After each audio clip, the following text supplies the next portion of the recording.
Good morning students. आज हम पढ़ेंगे संस्कृत में कारक, क्योंकि आगे जो हम पाठ पढ़ रहे हैं उन पाठों में क्या है, किसके बारे में, कारक के बारे में आ रहा है। तो हम उससे पहले हम पढ़ लेते हैं कि कारक किससे कहते हैं, इसके कौन कौन से भेद होते हैं और उनके क्या कारक चिन्ह होते हैं या विभक्तियाँ होती हैं।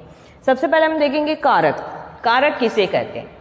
कारक किसे कहते हैं? संज्ञा या सर्वनाम के जिस रूप से उसका संबंध वाक्य के अन्य शब्दों के साथ प्रकट होता है उसे कारक कहते हैं। अब संज्ञा या सर्वनाम, प्रत्येक वाक्य में संज्ञा या सर्वनाम होता है। अब वाक्य में संज्ञा या सर्वनाम के जिस रूप से क्या है, क्रिया के साथ उसका संबंध प्रकट होता है या संबंध का पता चलता है तो हम उसे कारक कहते हैं। दूसरे शब्दों में हम ये भी कह सकते हैं कि वाक्य में प्रयुक्त शब्दों के साथ क्रिया के संबंध को कारक कहते हैं। यानी वाक्य में जो प्रयुक्त हुए हैं शब्द, उन शब्दों का क्या है, क्रिया के साथ जो संबंध होता है, उस संबंध को संबंध जो प्रकट होता है उस संबंध को हम क्या कहते हैं, कारक कहते हैं। अब हम इसको समझेंगे उदाहरण के लिए, कि उदाहरण है हमारा जैसे मोहनः चित्रम पश्यति, मोहन चित्र देखता है।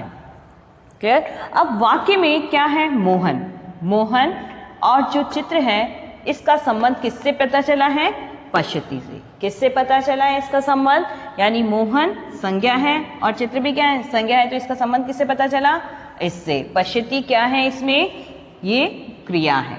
ठीक है, अब इस क्रिया के साथ इनके संबंध का पता चला, किसका, मोहनः और चित्रम का। किसके साथ, पश्यति यानी क्रिया से है। इन दोनों का संबंध किससे है, क्रिया से। अतः उदाहरण में मोहनः और चित्रम ये दोनों ही पद क्या है, कारक हैं, क्योंकि इन दोनों का ही संबंध किसके साथ पता चला हमें, पश्यति के साथ में। इन दोनों का संबंध किससे है, पश्यति, यानी मोहन चित्र देखता है, तो दोनों का संबंध किससे है, पश्यति से, यानी देखना से, क्रिया से है। तो ये दोनों ही पद क्या है, कारक है। कौन से दोनों पद, मोहना और चित्रम, ये दोनों ही पद क्या है, कारक है। मोहना कौन सा है, कि इस चित्र को देखने का क्या है, कार्य कर रहा है, और जो कार्य करता है उसे हम क्या कहते हैं, कर्ता। कार्य को करने वाला क्या है, कर्ता है। तो यहाँ मोहना क्या है, इस वाक्य में कर्ता है, और कर्ता है तो ये क्या है, कर्ता कारक है। कारक में हमारा पहला कारक कौन सा है, कर्ता कारक है। तो मोहना क्या है, कार्य को करने वाला है, चित्र को देखने वाला है, तो ये क्या है, कर्ता है। तो मोहना में कौन सा कारक है, कर्ता कारक है। और चित्रम यानी कि चित्र क्या है, किसको देख रहा है, चित्र को देखता है। ठीक है ना, मोहना चित्रम पश्यति, मोहन चित्र देखता है। तो यहाँ पर कौन सा कारक का चिन्ह क्या है, लोप है, यानी हमें दिखाई नहीं दे रहा, हमने यहाँ पर नहीं लिखा है। तो क्या हो गया कि ये कौन सा है, मोहन किसको देख रहा है, चित्र को। ठीक है, क्या देखता है, चित्र देखता है। तो यहाँ चित्र में कौन सा है, कर्म कारक है। कौन सा कारक, यानी अगर हम इस वाक्य को देखते हैं तो मोहन चित्र को देखता है, और को कौन सी है, कर्ता ने कर्म को किसके, कर्म कारक की है। लेकिन यहाँ पर हम विभक्ति का यहाँ पर लोप है, हम ऐसे ही बोलते हैं और लिखते हैं कि मोहन चित्र देखता है, लेकिन कर्म क्या कर रहा है, किसको देखने का काम कर रहा है, कि चित्र को देखने का। तो वो कर्म कर रहा है, चित्र को देखता है, तो यहाँ पर क्या है, कर्म कारक है। किसमें, चित्रम शब्द में कौन सा है, कर्म कारक है। अब कारकों का बोध कराने के लिए, ठीक है ना, इनका बोध कराने के लिए किसका, विभक्तियों का प्रयोग किया जाता है, जिन्हें हम क्या है, कारक चिन्ह भी कहते हैं, और क्या कहते हैं, ये कारक की विभक्तियां भी हम इन्हें कहते हैं। तो इसके साथ हम देखेंगे कि क्या है कारक और उनके विभक्ति चिन्ह।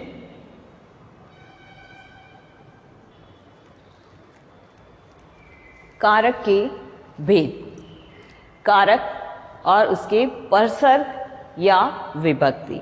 कारक की विभक्तियों को हम क्या कहते हैं, परसर्ग भी कहते हैं। तो सबसे पहले हम देखते हैं, पहला है कर्ता कारक। कर्ता कारक, उसका विभक्ति चिन्ह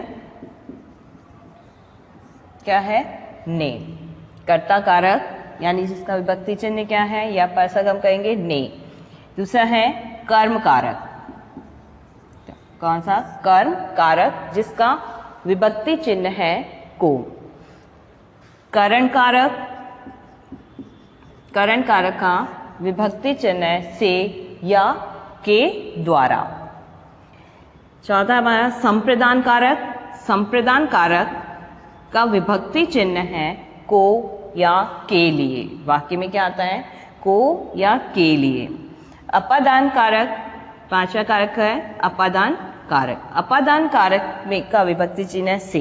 अब हम यहाँ देखते हैं से कहाँ कहाँ आया है। करण कारक में भी से विभक्ति चिन्ह आया है और अपादान कारक में भी से विभक्ति चिन्ह आया है। अब करण कारक में से विभक्ति चिन्ह आया है तो ये वहां पर प्रयुक्त होता है जहां पर किसी भी कार्य को करने के लिए कोई साधन काम में लिया जाता है। कौन सा? करण कारक में कार्य करने के लिए साधन काम में आता है। लेकिन अपादान कारक में से विभक्ति चिन्ह का प्रयोग होता है लेकिन अलग होने के अर्थ में। जैसे मैं पेन से लिखती हूं, तो लिखने में मैंने साधन काम में लिया है, क्या? पेन काम में लिया है। लेकिन यहाँ पर अपादान कारक में से अलग होने के अर्थ में आता है, यानी पेड़ से पत्ते गिरते हैं। तो यानी पेड़ से क्या है? पत्ते अलग हो रहे हैं, इसलिए यहाँ पर कौन सा है? अपादान कारक है। संबंध कारक। संबंध कारक में का विभक्ति चिन्ह है का, के, की या रा, रे, रे। अधिकरण कारक। अधिकरण कारक का विभक्ति चिन्ह है में, पे, पर। यानी कि वाक्य के बीच में क्या है? इन विभक्ति चिन्हों का प्रयोग होता है और इन विभक्ति चिन्हों के आधार पर ही हम क्या है? ये पहचान करते हैं कि इसमें कौन सा कारक है। आठवां है संबोधन कारक। संबोधन कारक। संबोधन कारक कौन सा? हे, अरे, ओ। यानी इन विभक्ति चिन्हों का प्रयोग कहाँ पर है? वाक्य में प्रयुक्त होती है विभक्ति चिन्ह और इन्हीं के आधार पर हम कारक की पहचान करते हैं। अब हम पढ़ेंगे कर्ता कारक।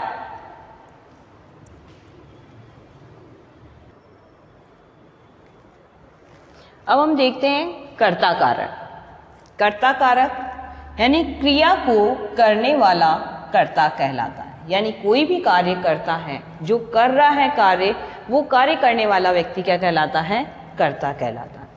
अब जिस शब्द रूप से क्रिया करने वाले का बोध हो, यानी कि ये पता चले कि ये कार्य इसके द्वारा किया जा रहा हो, यानी शब्द रूप से पता चले कि क्रिया यानी कि कार्य कौन कर रहा है, यानी क्रिया करने वाले का बोध होता है, तो उसे हम कर्ता कारक कहते हैं। अब इसका विभक्ति चिन्ह जो है वो ने, यानी कर्ता ने। अगर हम याद करें तो कैसे? कर्ता ने कर्म को, तो कर्ता ने। इसका विभक्ति चिन्ह क्या है? ने। जैसे अब उदाहरण हम देखते हैं इसका कि जैसे रामः पुस्तकम पठति। राम पुस्तक पढ़ता है। क्या? रामः पुस्तकम पठति, राम पुस्तक पढ़ता है। इस वाक्य में क्या है? पुस्तक को पढ़ने वाला कौन है? कौन है पुस्तक को पढ़ने वाला? राम। ठीक है ना?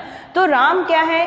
पुस्तक को पढ़ने का कार्य कर रहा है, यानी कि कर्ता हो गया है इस वाक्य में। ठीक है, तो राम करता है, अतः राम में कौन सी? प्रथमा विभक्ति है। ठीक है ना? यानी कि कौन सी प्रथमा विभक्ति किसे कहेंगे हम? कर्ता कारक है और उसकी विभक्ति क्या है? कर्ता ने, यानी कि ने विभक्ति चिन्ह आता है। तो क्या है? राम पुस्तकम पठति। क्या है? राम ने पुस्तक, यानी अगर हम ये कहेंगे कि कर्ता है तो कर्ता का कौन सा आ गया कि इसमें विभक्ति चिन्ह ने आता है, लेकिन हमारा यहाँ पर ने लोप है। ठीक है, हम यहाँ ये देखेंगे कि कार्य को कौन कर रहा है? कार्य को कर रहा है, यानी कि कौन पुस्तक पढ़ता है? राम पुस्तक पढ़ता है। तो रामा पुस्तकम पठति में क्या हो गया? राम में कौन सी? प्रथमा विभक्ति हो गई, यानी कर्ता कारक है। अब हम दूसरा देखते हैं कि कौन सा? कर्म कारक। दूसरा कौन सा हमारा? कर्म कारक। कर्म कारक। अब कर्म कारक में वाक्य में जिस संज्ञा या सर्वनाम पर क्रिया का फल पड़ता है, यानी कार्य हो रहा है लेकिन उस कार्य होने का क्या है? फल। किस पे? संज्ञा या जो सर्वनाम है उस पर उसका फल पड़ता है, तो वहां पर कौन सा? वह कौन सा होता है? कर्म कारक होता है। और इसका विभक्ति चिन्ह क्या है? को है। क्या है इसका विभक्ति चिन्ह? को है। अब उदाहरण देखते हैं, जैसे मोहनः चित्रम पश्यति। मोहन चित्र देखता है। हम यहाँ पर क्या है, विभक्ति चिन्ह का लोप है, मोहन चित्र को देखता है। ठीक है, कहने का मतलब ये कि मोहन किसको देखता है, चित्र को देखता है। तो मोहन चित्रम पश्यति, मोहन चित्र देखता है। अब यहाँ चित्रम, चित्रम जो है वो क्या है, कर्म कारक है, यानी कोई कार्य हो रहा है। ठीक है ना, तो कार्य हो रहा है, क्या हो, कौन सा कार्य हो रहा है, चित्र को देखने का। तो चित्रम कर्म कारक है क्योंकि कर्ता मोहन के द्वारा इसको देखा जाता है।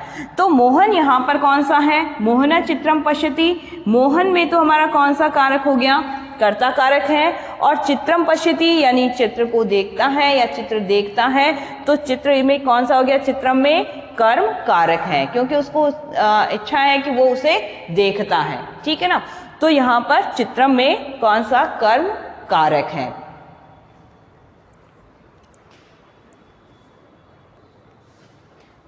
अब हम इसके बाद देखेंगे पाठ 15।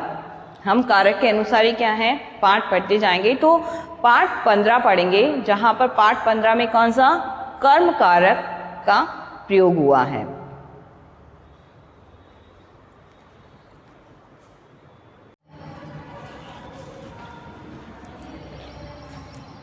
गुड मॉर्निंग स्टूडेंट्स, आज हम पढ़ेंगे पाठ 15 लट लकार वर्तमान काल। उसमें हम पढ़ेंगे कर्म कारक द्वितीय विभक्ति। कर्म कारक किससे कहते हैं कि कर्म कारक क्या है कि जिस पर क्रिया का फल पड़ता हो, जिस पर क्रिया का फल पड़ता हो, क्या है कर्म कारक, जिस पर क्रिया का फल पड़ता हो। ठीक है, और इसका जो विभक्ति चिन्ह है वो कौन सा है, इसका चिन्ह है को। क्या चिन्ह है इसका, को। तो जब हम इन वाक्यों का क्या है हिंदी में अर्थ करेंगे या सरलार्थ अगर हम इनका देखेंगे, अर्थ देखेंगे, तो इसमें किसका को चिन्ह आएगा, कौन सी कर्म कारक की जो विभक्ति चिन्ह है को, उसका प्रयोग इसमें होगा। हम देखते हैं यहाँ पे कि हम कहते हैं ना कि जब हम कर्म कारक पढ़ते तो कर्ता ने कर्म को, करण से, तो कर्ता ने कर्म को, तो कर्म को उसका विभक्ति चिन्ह है। ठीक है, छात्रः पुस्तकम पठति, छात्रः पुस्तकम पठति, छात्र पुस्तक, पहले हमने कहते छात्र क्या है, छात्र पुस्तक पढ़ता है। अब हमारा यहाँ क्या हो जाएगा, छात्र है पुस्तकम पठति, यहाँ पुस्तकम म आ रहा है, क्या हो गया, पुस्तक को, पुस्तक को, यानी छात्र पुस्तक को पढ़ता है। आगे ना हमारा को चिन्ह क्या है, इसमें ये विभक्ति चिन्ह का प्रयोग होता। तो छात्रः पुस्तकम पठति, छात्र पुस्तक को पढ़ता है। छात्रा लेखम लिखति, छात्रा लेखम, लेखम हमने यहाँ पुस्तकम को क्या करा, पुस्तक को, लेखम लेख को, लेख को। ठीक है, क्या हो गया, कर्म कारक का प्रयोग हुआ।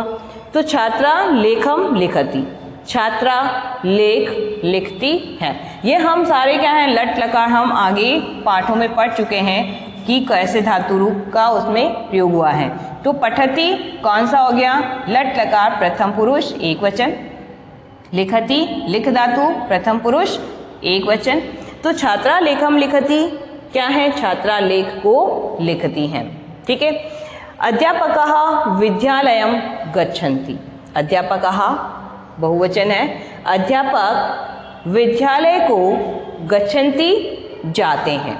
लट लकार है हमारा, हम पढ़ रहे हैं लट लकार में इसका प्रयोग पढ़ रहे हैं। तो अध्यापकः विद्यालयम गच्छन्ति, अध्यापक विद्यालय को जाते हैं। ठीक है ना, ये बहुवचन के साथ में हमारी बहुवचन की क्रिया, और विद्यालयम विद्यालय को। ठीक है, वानरः फलम खादति, बंदर फल को खाता है। हम ऐसे भी कहते हैं बंदर फल खाता है। ठीक है ना, लेकिन हमें यहाँ पर देखा है कि कर्म कारक यानी द्वितीय विभक्ति का प्रयोग करते हुए इसका अनुवाद करना है। तो वानर फलम खादति, बंदर फल को खाता है। वानराः फलानि खादन्ति, वानराः बहुवचन है, वानरा एक वचन था, ये बहुवचन है, तो बंदर फलानि भी बहुवचन है, फलों को खादन्ति खाते हैं। हम जब है लिखते हैं तो उसके ऊपर क्या अनुस्वार लगाते हैं, इसका मतलब क्या है कि वो बहुवचन है। तो वानराः फलानि खादन्ति, बंदर फलों को खाते हैं। ठीक है। अजा तृणम चरति, अजा, अजा का अर्थ बकरी, तृणम घास, तृणम का अर्थ क्या है घास, बकरी घास चरती है। ठीक है ना, हम पढ़ ही रहे हैं वर्तमान काल, तो अजा का अर्थ है बकरी, तृणम का अर्थ है घास, चरती चरती है। ठीक है। या हम ऐसे कहें कि हम ऐसे बोलते हैं कि अजा तृणम चरती, बकरी घास चरती है।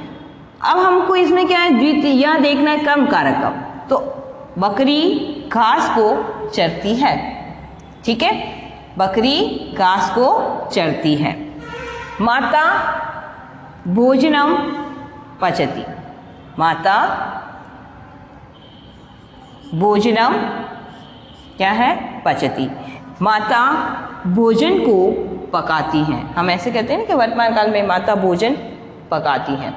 हम यहाँ पर क्या इसका विभक्ति चिन्ह का प्रयोग करते हुए इसका अर्थ करेंगे, तो माता भोजन को पकाती है। पिता रामायणम पठति, पिता रामायण को पढ़ते हैं। ठीक है ना, पठति पठ धातु, पचति पच धातु, ये कौन सी है, ती आ रहा है तो कौन सी हो गई है हमारी प्रथम पुरुष एक वचन की क्रिया है। पिता रामायणम पठति, पिता रामायण पढ़ता है। तो हम यहाँ पर कहेंगे कि पिताजी, या हम क्या कहते हैं कि कितनी ही बार हम आदर में, हम हिंदी में पढ़ते हैं ना कि सम्मान सूचक में हम बहुवचन का प्रयोग करते हैं, तो पिता रामायण पढ़ते हैं। सेवकः जलम आनयति, सेवक जलम यानी जल को, आनयति लाता है। आ गई समझ में, सेवकः जलम आनयति, सेवक जल लाता है या सेवक जल को लाता है। लेकिन हम जब वाक्य बोलते हैं तो इन विभक्ति चिन्हों का क्या हो जाता है, लोप हो जाता है। हम ये भी कहते हैं माता भोजन पकाती है, पिता रामायण पढ़ता है या पढ़ते हैं, सेवक जल लाता है। ठीक है, तो यहाँ पर क्या है, जहाँ पर भी इस रूप में आया विद्यालयम, अयम जहाँ पर भी आ रहा है उसमें पीछे लगा हुआ, वहाँ पर कौन सी है हमारी कर्म कारक यानी कि द्वितीय विभक्ति है, को विभक्ति का यहाँ पर लोप हुआ है। आ गई समझ में, कर्म कारक की कौन सा विभक्ति चिन्ह है, को है। ठीक है,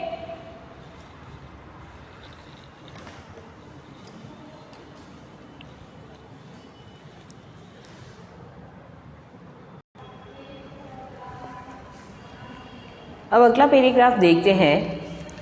मालाकारः मालाम गुम्फति, मालाकारः माली, मालाम माला को, गुम्फति, गुम्फति का अर्थ होता है गूंथना। मालाकारः माली, मालाम गुम्फति, माला को गूंथता है, क्योंकि एक वचन है मालाकारः तो माली। अध्यापकः बालकान पाठयति, अध्यापक बालकान, बालकान का अर्थ है बालकों को, पाठयति पढ़ाता है, अध्यापक बालकों को पढ़ाता है। रमेशः उद्यानम गच्छति, रमेशः उद्यानम गच्छति, रमेश उद्यान को जाता है। ठीक है ना, हमने ये धातु तो हमने पहले भी देखी है, गच्छति और पाठयति, गुम्फति, गुम्फति है गुम्फ धातु है, गुम्फ धातु प्रथम पुरुष एक वचन की क्रिया क्या हो गई, गुम्फति। तो हमने देखा मालाकार है एक वचन के साथ एक वचन की क्रिया है, लेकिन हमने यहाँ बीच में देखा मालाम। ठीक है, मालाम, और ये द्वितीय विभक्ति है, द्वितीय विभक्ति।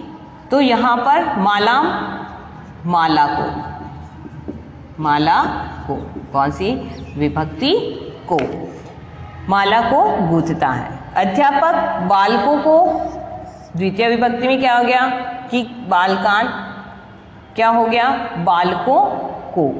ठीक है ना, पाठयति पढ़ाता है, तो यहाँ पर भी क्या हो गई, को विभक्ति। रमेश उद्यानम गच्छति, उद्यानम यानी उद्यान को जाता है। तो हमने इनमें देखा कि ये बीच में क्या है, शब्द के साथ में क्या लगा हुआ है, को विभक्ति। जब हम शब्द रूप देखते हैं तो शब्द रूप के अंतर्गत क्या है, हम कारक की विभक्तियों के अनुसार ही शब्दों के रूप बनते हैं। हम पढ़ते हैं ना रामाय रामो रामाहा, ठीक है ना। तो उसी तरह से क्या है, इन सभी के शब्द रूप है और वो द्वितीय विभक्ति को के अनुसार उसमें विभक्ति के अनुसार उसमें प्रत्यय लगते हुए चलते हैं।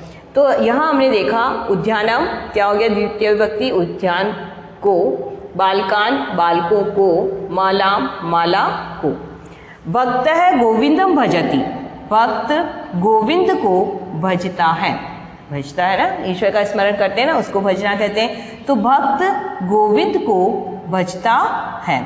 आचार्य है शिष्यम प्रबोधयति, आचार्य शिष्यों को प्रबोधयति उपदेश देता है या देते हैं। हम बहुवचन में क्या है, जब एक वचन होता है लेकिन सम्मान के रूप में हम क्रिया में क्या है भी लगाते हैं कहीं कहीं। तो आचार्य शिष्यों को क्या करता है, उपदेश देता है। आचार्य शिष्यम प्रबोधयति, आचार्य शिष्यों को उपदेश देता है। पिता आपणम गच्छति, पिता आपणम यानी बाजार को, आपणम का क्या अर्थ है, बाजार को, ठीक है। पिता बाजार को जाता है।